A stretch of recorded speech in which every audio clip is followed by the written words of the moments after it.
Bonsoir, nous sommes le mardi 20 septembre, vous regardez le 7-8, le journal, excusez-nous pour ce petit problème technique. On commence tout de suite avec les titres. Polémique, un camp de migrants pourrait être installé à Louvciennes et cela ne fait pas l'unanimité. Hier, une manifestation organisée par le Front National a eu lieu à Versailles sur ce sujet, nous y reviendrons.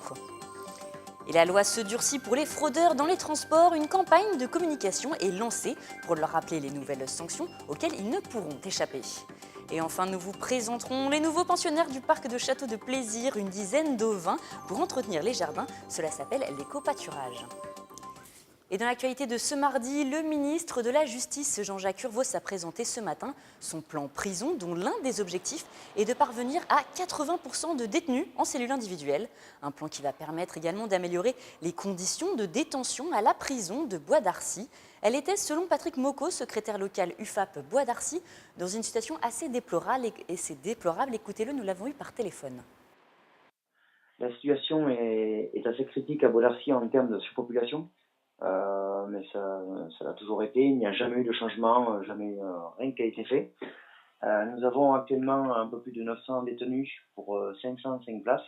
Donc cela provoque des rappels sur des repos, donc engendre de la fatigue morale et physique.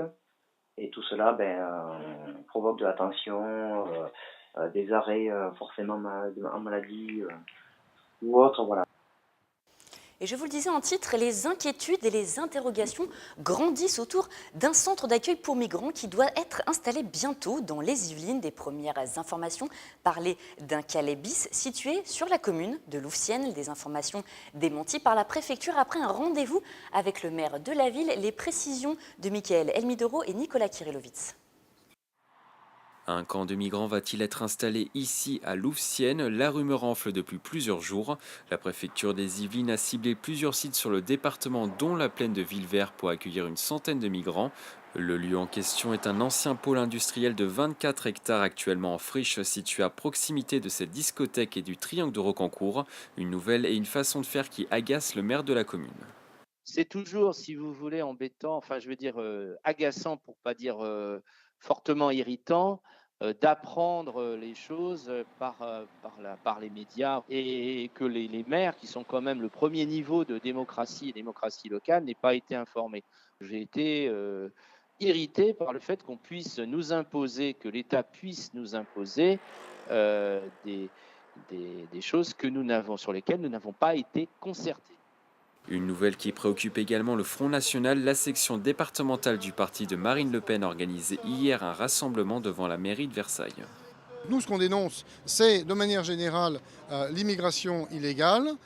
Et maintenant, que cette immigration illégale s'installe dans les Yvelines, c'est déplorable effectivement pour les Yvelines et pour les habitants des Yvelines. Et en tant que secrétaire départemental des Yvelines, c'est de mon devoir de le dénoncer. Selon la préfecture des Yvelines, aucune date ni aucun lieu précis n'ont été retenus à ce jour. La lutte contre la fraude, nouvel enjeu de taille pour la région Île-de-France. Aujourd'hui, la SNCF, la RATP et le STIF, représentés par Valérie Pécresse, ont tenu conjointement une conférence de presse pour annoncer le lancement d'une grande campagne de communication.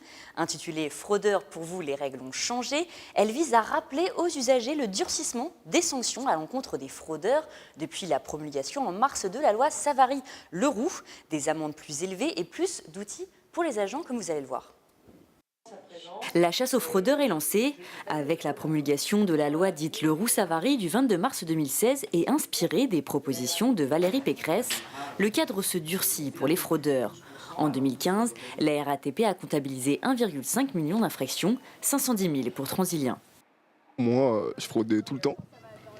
Je me suis jamais fait attraper, mais bon. C'est pas trop risqué de frauder parce qu'il n'y a pas tant que ça de contrôleurs dans les bus, donc au final, non, c'est pas risqué. Frauder, pas si risqué. Les transporteurs veulent prouver le contraire. La loi Leroux-Savary punit déjà la déclaration de fausses identités de 2 mois d'emprisonnement et de 3 750 € d'amende. Le délit dit d'habitude, lui, est relevé, plus de 5 infractions sur une année, et le fraudeur s'expose à 6 mois d'emprisonnement et 7 500 € d'amende. D'autres dispositions entreront en vigueur prochainement. Aujourd'hui, les personnels de la RATP et de la SNCF seront tous assermentés pour contrôler et on pourra aussi avoir des patrouilles en civil de sécurité sur le réseau RATP, sur le réseau SNCF. La loi a changé et ça va devenir beaucoup plus difficile de frauder et surtout, ça va être beaucoup plus pénalisant parce que si vous allez quelque part et qu'on vous retient plusieurs heures pour que vous prouviez votre identité, eh bien ce sera difficile. Des mesures censées faciliter le travail des agents sur le terrain. Le fait de communiquer sur ce nouveau délit, de faire savoir que se soustraire au contrôle peut entraîner une peine de prison, une peine d'amende importante, a évidemment un effet dissuasif. On aura toujours besoin d'un renfort, mais c'est vrai que vous avez beaucoup de voyageurs qui ne présentent pas leur pièce d'identité, qui ne veulent pas la présenter, et c'est vrai que c'est assez accidentogène. Chaque année, la RATP consacre 1250 agents et 90 millions d'euros à la lutte contre la fraude. Pour le STIF, la RATP et la région Île-de-France, l'enjeu est avant tout financier. Nous avons demandé à la RATP de faire 20 millions d'euros de chiffre d'affaires supplémentaire grâce à la lutte contre la fraude et à la SNCF de faire 10 millions. C'est des objectifs très ambitieux. En 2015, la Cour des comptes a évalué à 366 millions d'euros le coût de la fraude en Île-de-France. Et en politique, les élus de Saint-Quentin faisaient hier leur rentrée. 38 points étaient à l'ordre du jour. Économie, budget ou encore environnement. On fait le point sur la séance d'hier soir avec vous, Wilfried Richy. Bonsoir. Alors on commence avec des sujets qui ont fait débat entre majorité et opposition, et notamment un projet d'aménagement, celui de la gare Bécane à la Verrière. Bonsoir Florane. Un projet qui n'était même pas censé être à l'ordre du jour, mais Nelly Dutu, la maire de la Verrière, a pris la parole pendant le conseil d'agglomération, accompagnée des élus de sa majorité municipale qui était présent dans le public. Elle a évoqué un blocage de la part de l'agglomération. Elle a annoncé son intention de confier la maîtrise d'ouvrage à l'État. 7 ZAC de la gare Bécane en détail, c'est à terme 1800 logements construits. La création d'un pôle d'activité de 80 000 mètres carrés et un pôle multimodal également. Tout ça pour une ville de 6 000 habitants. Vous l'avez compris, c'est un projet d'envergure. Michel Logier, le président de Saint-Quentin-en-Yvelines, s'est donc défendu. Il dénonce, lui, le choix fait par la ville de confier ce projet à l'État. Il veut simplement que l'on prenne plus de temps sur un dossier si structurant en consultant par exemple les villes voisines comme celle d'Elancourt qui seraient fortement et forcément impactées. Alors autre sujet tendu, le vote de certaines subventions pour des associations. Les deux votes qui ont posé principalement problème, celui de l'association pour le rayonnement de Port-Royal des Champs. Les élus ont voté une baisse de la subvention de près de 750 €, une décision qu'a dénoncé la gauche et surtout Bertrand Houillon, le maire PS de Magny-les-Hameaux. La majorité s'est finalement engagée à revoir ce montant et puis les élus devaient se prononcer sur la première subvention de l'association des locataires de Trappes et d'Île-de-France, alors qu'elle avait pris cette décision en commission. Finalement, les élus, la majorité, l'opposition ont voté après plusieurs prises de parole et ils ont voté contre. Conclusion, ce n'est pas de leur ressort de soutenir ce type de structure. Des points à l'ordre du jour ont quand même fait l'unanimité, rassurez-nous. Oui, il y avait de nombreux points et bien évidemment, beaucoup ont fait l'unanimité. Les élus ont par exemple décidé de soutenir les librairies indépendantes en les exonérant totalement de cotisations foncières des entreprises. Pareil pour les cinémas qui réalisent moins de 450 000 entrées par an. Droite et gauche ont également soutenu l'association Club Climat Énergie de Saint-Quentin à hauteur de 15 000 € ou encore différentes associations culturelles du territoire. Voilà pour quelques-uns des nombreux points qui ont été abordés hier pour cette conférence réunion de rentrée pour les élus de l'agglo. Eh bien, merci à Wilfried pour toutes ces précisions. Je vous propose maintenant de prendre un peu d'air et d'aller vers plaisir. Depuis ce lundi, le château accueille de nouveaux pensionnaires. Une dizaine de brebis, béliers et chèvres, mais aussi des moutons, sont dans le parc du château pour 2 mois. Le but, tondre la pelouse de manière naturelle sans recourir aux produits phytosanitaires. Mélanie Poquet vous parle de ces nouveaux jardiniers. La sortie était plutôt hésitante, mais très vite les ovins ont pris leur marque. Leur présence n'est pas anodine, ils vont entretenir le parc du château de plaisir, faire de l'éco-pâturage. C'est nettoyer les espaces verts à l'aide des animaux. Les animaux pâturent les sites et nettoient, tout en préservant bien sûr, c'est ce qui est le plus essentiel, en préservant la biodiversité des sites et favorise le développement de l'écosystème en fait. Présents à la demande de la mairie, les ovins seront dans le parc durant 1 an.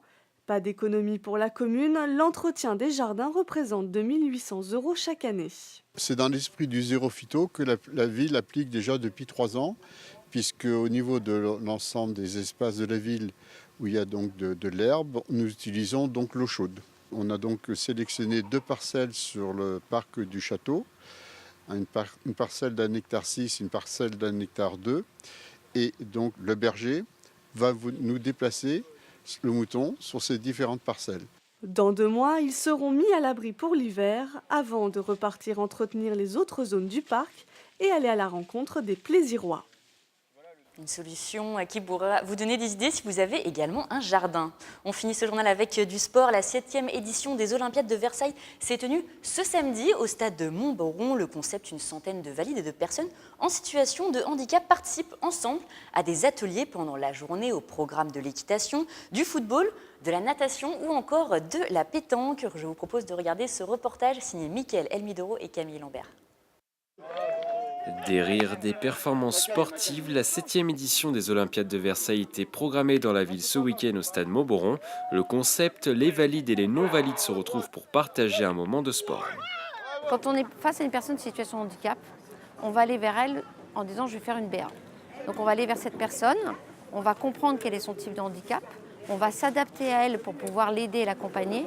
Et pour moi, c'est les bases du vivre ensemble. Le vivre ensemble, c'est aller vers l'autre, comprendre l'autre, écouter quels sont ses besoins et s'adapter à l'autre pour faire passer un moment ensemble.